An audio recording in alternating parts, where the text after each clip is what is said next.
Halo teman-teman, kita bertemu kembali di dalam pembahasan di Liga Premier Inggris, khususnya Manchester United. Pada bulan Februari atau awal Februari nantinya, MU sudah resmi mendapatkan seorang CEO yang baru, Chief Executive Officer, namanya Richard Arnold. Pria berusia 50 tahun yang menggantikan posisi dari Ed Woodward yang mengundurkan diri sebagai CEO di MU. Di pundak atau di tangan Richard Arnold inilah keberlangsungan masa depan MU ditentukan. Di mana MU saat ini lagi terpuruk, lagi goyah, kena turbulensi, dan munculnya seorang CEO baru. Dia yang akan bertanggung jawab untuk membangun lagi MU menjadi sebuah tim yang sangat kuat.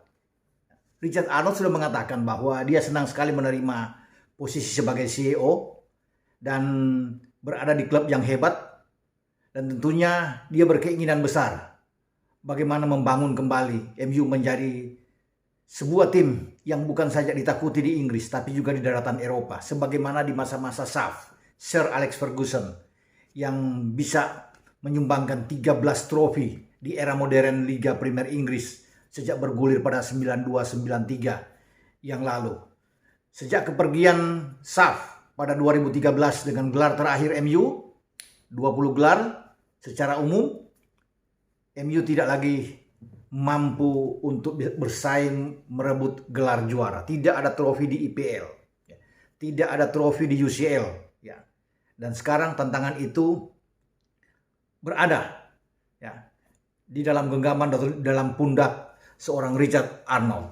Nah, bicara soal Richard Arnold ini, dialah yang juga akan menentukan nasib dari seorang Ralf Rangnick, pelatih interim MU yang hanya diberikan waktu 6 bulan ke depan dengan opsi perpanjangan atau permanen jika performa MU itu bagus, berada di zona Champions, paling tidak di posisi keempat.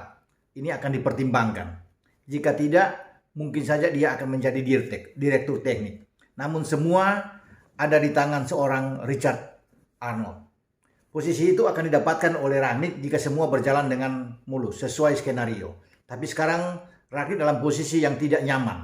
Setelah kekalahan dari Wolves di Old Trafford dengan 0-1, kemudian dipaksa bermain imbang dengan tim papan bawah Newcastle United, dan ini sama sekali masa depan Rangnick tidak menentu untuk 6 bulan ke depan. Bisa saja satu hal yang terburuk, Rangnick itu dipecat pada bulan Februari yang akan datang. Kalau MU mengalami 3-4 kekalahan ke depan, ini bukan tidak mungkin. Walaupun memang agak berisiko juga menggantikan pelatih, karena sisa waktu kalau dia di Februari berarti ada 3 bulan ke depan sebelum bulan Mei itu IPL ditutup, selesai untuk musim kompetisi 2021-2022.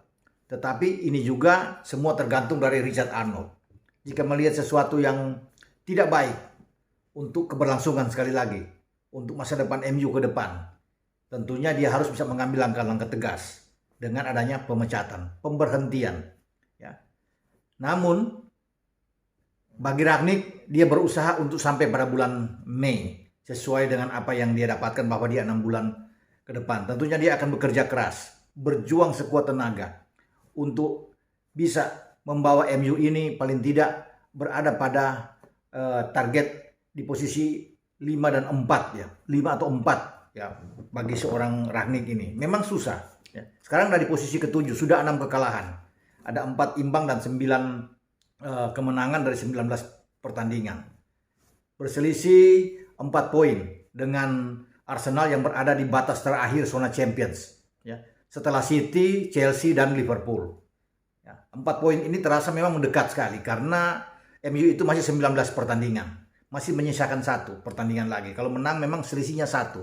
Masih ramai. Itu yang diharapkan oleh Rangnick, bahwa ke depan MU akan berjalan sesuai dengan skenario dia dan tampil lagi dalam rel persaingan yang bagus.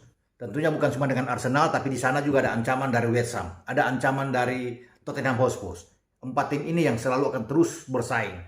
Secara bergantian, kita akan tunggu sampai di bulan Mei nantinya. Siapa yang akan menduduki peringkat keempat di antara MU, Arsenal, West Ham, dan Spurs, tapi 3 teratas sudah tidak tergoyahkan, City, Chelsea, dan Liverpool.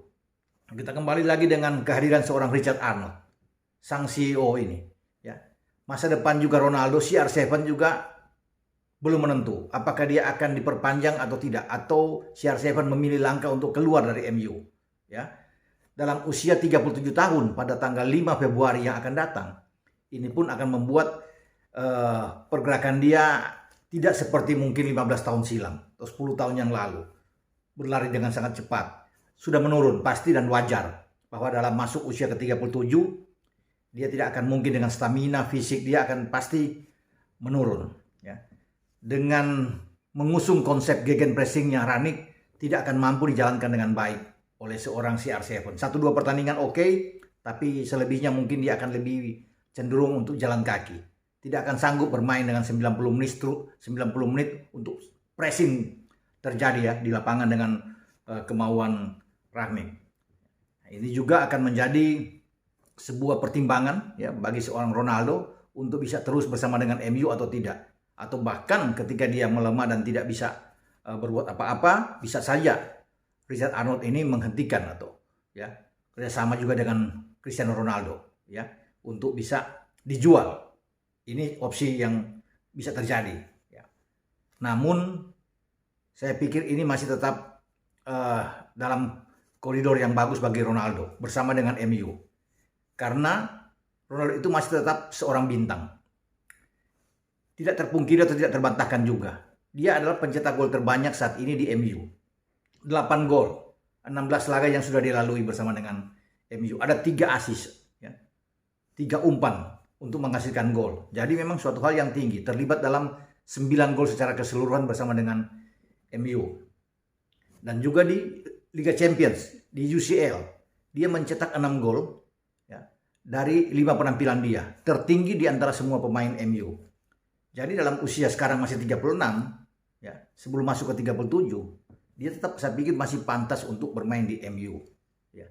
Cuma kita akan tunggu bagaimana ya, kelangsungan dari perjalanan MU ke depan ini. Kalau terus terpuruk, tentunya Ronaldo akan berpikir apakah akan memperpanjang atau keluar, atau bahkan dia diberhentikan juga, dijual oleh manajemen MU. Dalam hal ini keputusan tanggung jawab semua itu ada di tangan CEO baru, ya, Richard Arnold. Kemudian kita bisa melihat siapa pelatih yang akan masuk lagi.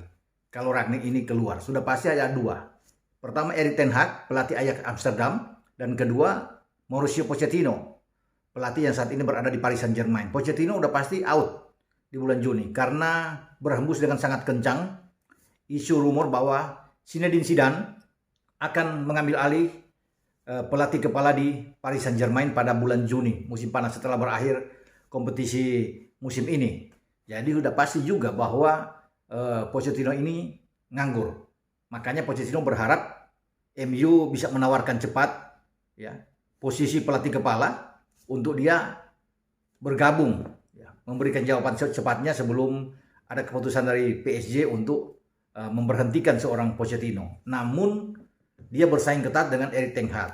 Karena Erik ten Hag ini pelatih yang punya DNA juara, bertangan dingin, membawa Ajax itu juara di 2019-2021 di Eredivisie, Liga Belanda. Dia juga bisa menjadi juara di Piala KNVB ya di antara 2019 dan 2021. Jadi ini yang paling terdepan saya pikir dibandingkan dengan Pochettino. Kalau disuruh pilih Erik ten Hag yang mungkin saja lebih bagus, tapi dia baru pertama kali memang di IPL ya. Perlu beradaptasi juga. Kalau Poche kan sudah pernah karena bersama dengan Spurs, dengan Tottenham, sebelumnya juga dengan Southampton. Jadi memang sudah aman kalau bisa melihat dia tidak perlu lagi lama beradaptasi. Namun sebagai pelatih profesional ini akan dengan mudah bagi Erik ten Hag untuk bisa berada di Liga Premier Inggris yang begitu ketat ya. Opsi ketiga memang ada Brendan Rodgers. Namun saya melihat bahwa yang terdepan atau di garis depan adalah Erik ten Hag. Tinggal tergantung Richard Arnold ini, siapa yang akan dia pilih ketika harus menggantikan Rangnick pada bulan Mei. Kita akan melihat itu. Ya. 2 posisi yang penting yaitu Ralf Rangnick dan juga masa depan Cristiano Ronaldo bersama dengan MU. Ya. Sampai di sini pembicaraan kita. dengan kedatangan seorang CEO baru di MU dan keputusan-keputusan apa yang akan dia ambil. Mungkin juga cuci gudang besar-besaran ketika selesai pada musim panas nanti, untuk bisa dia membangun pada musim depan. MU tidak boleh bersaing lagi untuk masuk Liga Champions, harus menjadi juara. Karena tidak ada kata lain lagi, ya, harus juara. Bukan itu sekedar untuk hadir di Liga Champions. Bukan itu tentunya yang ada di benak, di pikiran dari seorang CEO baru yang bernama Richard Arnold. Kita akan tunggu dan kita nantikan nanti ke depan bagaimana perkembangan dengan MU. Sampai di sini pembicaraan kita. Ciao.